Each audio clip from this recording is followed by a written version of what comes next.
Motivation. My name is Steve Stine from GuitarZoom, and we'll wait for just a few people to show up here. What we're going to be talking about today is warming up, and by warming up, what we're going to talk about is some stretching things and stuff like that. I get a lot of questions about what it is that I do when I warm up. Now, whether it's for a practice session or whether it's for a performance, it's a little bit different depending on which one it is, but we'll talk about that. So we'll just give everybody a little bit for the stream to hit everybody, and we'll go from there. Hey, it's A. Manilow, and Ronald is here. Awesome. Jeff is here. Hey, Jeff. Hey, Bob. Joe is here. Very nice. Thank you, Joe. Jimmy is here. Cool. All right. Now we got all kinds of people. Carl is here. Sergey is here. RJ, Jimmy, James. Hey, everybody. So nice to see you. Thank you so much for being here. I'm doing great. Thank you. So what we're going to do today is just for a little bit, I want to talk to you about warming up.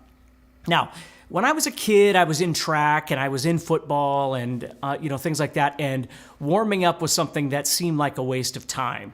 When you get older, you start realizing had you warmed up more, you probably wouldn't have as many bodily injury issues as you have when you get older like me.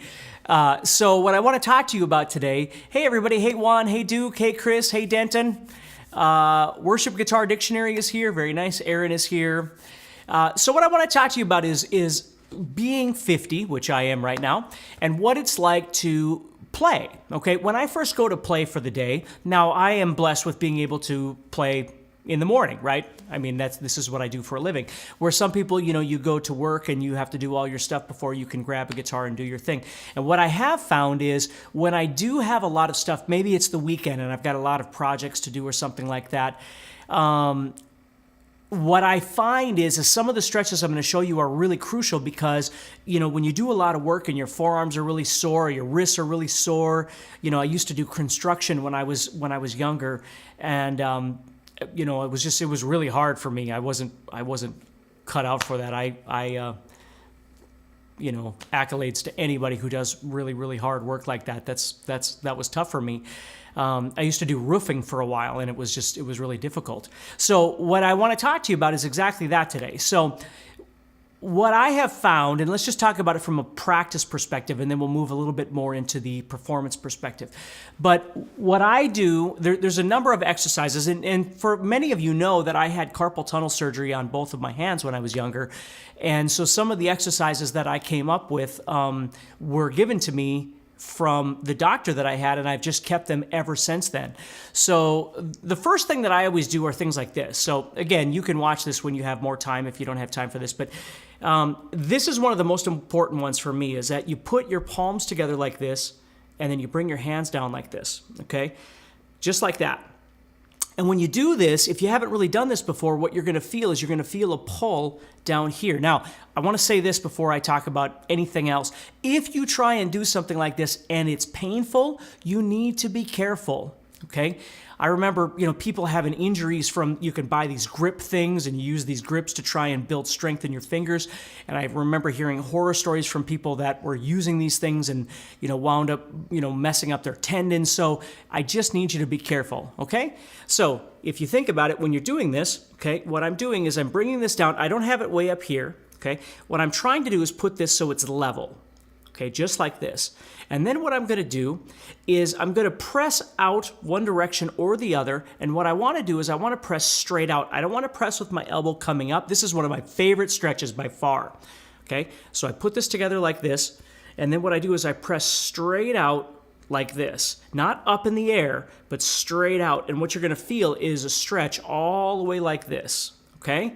So if you've never done this before, this is a wonderful stretch, and it's not that you have to go really far with it. You'll feel it when you do it right, and that's the most important thing about stretching and exercising and really technique all the way around, is making sure that you're doing it the right way. Okay, so I'm stretching and I'm pushing straight out like this. Okay, and then what I do is go the other direction, press straight out like this, and this is just absolutely, like I said, one of my favorite stretches is this one. Okay, then what you can do is you can take this and you can actually go down like this, okay? So notice how I'm going down past this straight line here. I'm just going down. I'm not pushing out or anything. I'm just going down, but I'm keeping these together like this, okay? So that's another thing that you can do just to kind of pull. You're going to feel that more like in the shoulders, that sort of thing. Okay? Can you pray when you do it? Of course you can. Pray that you don't hurt yourself. Okay? So when you're doing that, okay, now the next thing you can do is you can take that idea and you can flip it upside down. Okay? Now you're not pushing out or anything like that. What you're going to do is you're going to try and take this and keep those together, and you're going to try and move it a little bit closer to your chin. Okay? Now again, you're going to feel some pull right here. And that's what this whole thing is about, is just stretching out. When I go to practice, or especially for a performance, the most important thing is getting, the circulation, get the blood flowing, because everything feels better when you do that. Hey, Giuseppe. So yeah, it's really important to do this sort of thing. So I'm pulling up, okay? Again, not painfully, just pulling up towards my chin like this, okay? Keeping those together. Another thing that's really great to do, which is really easy, is you just take your hands and you're going to stretch them backward like this and go like this. Just back like this. And you can pump a little bit like this if you want to, and that's fine. But the goal is to keep those wrists stretched backwards like this. How long do I do these for? Well, it kind of depends. A lot of times it's just a daily routine for me to grab and do, so I don't really count. But, 20, 30 seconds is usually pretty good for these, although I do a lot of this stuff throughout the day. I'm kind of fidgety the way it is, so it's hard for me to sit. So a lot of times if I'm sitting watching TV, I'll do, this is another one I'll show you too, but I'll do a lot of these things as I'm just sitting around, or, if I'm sitting with friends or whatever. This is the kind of stuff I tend to do. Dave Lindsay, I see you, Dave Lindsay. Hello. So another thing I love to do is I take that same idea, but this time what I do is I pull my fingers backward like this. Okay? So I'm pulling them back toward my elbow. Okay? Like that. And I could even turn my wrist a little bit toward me and pull a little bit that way as well. These are really good ones, again, for trying to stretch out all of this forearm stuff here, okay? So this is a good one to do. Just different kinds of things like this. Hello, Tom. Do I ever have back pain when I play standing up, Dovla says. No, I have back pain because I'm 50 years old. So I don't really have back pain when I play standing up relative to the guitar. It's just, this is what happens. So when I get older. But anyway, so I'm doing these things. This is another really good one. What I left off on was this one. So this one's a really good one. It's just stretching out like this. Okay? Some typical things that you can do would be, grabbing the elbow and pulling it. These are really good for the shoulder, right? Just things like this. You might go over your head. Hey, Lori. Like that, right? Just over your shoulders like that. Might mess up your hair, but you'll be okay. All right, so different kinds of things like that. Another one, obviously, is just the neck, right? Stretching out the neck, things like that. I'm not standing up, but if I was standing up, like before a performance, I do a lot of just simply touching my toes with my hands, okay? Doing a lot of that kind of stuff, bending. But one that I'd love to show you, but I don't have a wall here, but one that I really love to do is that you go against a wall, and I'll just use kind of the edge of the screen as this. So you go against the wall like this, and what you do is you put your hand against there, and then you just slowly push downward a little bit. Now again, think that my hand would be straight against that wall, right? So as I go down a little bit like this, as my hand comes down, I'm going to feel this stretching here, and I can flip my hand over, and I can do the same thing on the wall going up. And this is something that I do a lot, okay? So just think about these kind of things when you're getting ready to practice. We always talk about like legato exercises, and I'm sure you've seen me do videos on that sort of thing too. Jason says, I wish I had hair to mess up. Yeah, well, yeah. I was born short, so God blessed me with hair, so that's what I got. But anyway, these sorts of things are really important to be able to do. Now, when I'm sitting around, another thing that I love to do, I showed you some of these things, which I do all the time. But another one that I'll do is I'll take my hand and I'll put them in between my fingers like this, okay? And then I'll stretch out my fingers, and I do this all the time. Okay, so I'll go in between each group of fingers and I'll just stretch those out, okay? So on both hands like this, okay? Although I tend to do it more on the hand that's doing the fretting, right? Hey, Chrisone. Hey, Rob. Rob said, I've had multiple hand surgeries in my fretting hand over the past years, and the first stretch you showed me really helped. So that's awesome. Yeah, these are really good things to do. So I'll do these. The other thing I'll do, of course, is just individual fingers, Like I start with the bigger stretches and then I start moving in with these. And these are things that I just kind of do all throughout the day. Okay. If you take and squeeze the tips of your fingers, you can get blood flow to those. Living in North Dakota, as Lori knows, we deal with, right now it's 100 degrees outside with, 100% humidity. And then in the wintertime, it's 50 or 60 below zero. So, it's tough both ways. And when it's really, really hot, of course, your fingers and your hands and your feet swell and all that sort of thing. And when it's really, really cold, there's no circulation. So, playing gigs and things like that, let's talk about performance just a little bit.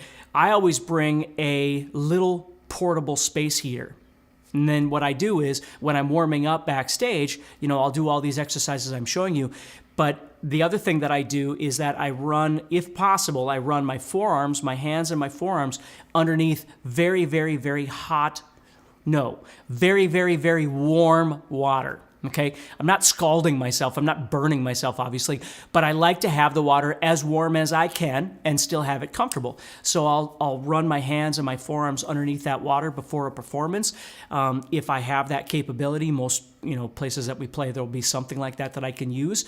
And then I'll have a little space heater backstage by my amp that I can just warm up my hands as needed until, the room starts warming up and all that sort of thing.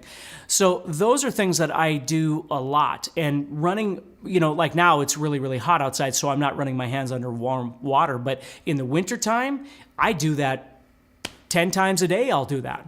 Okay?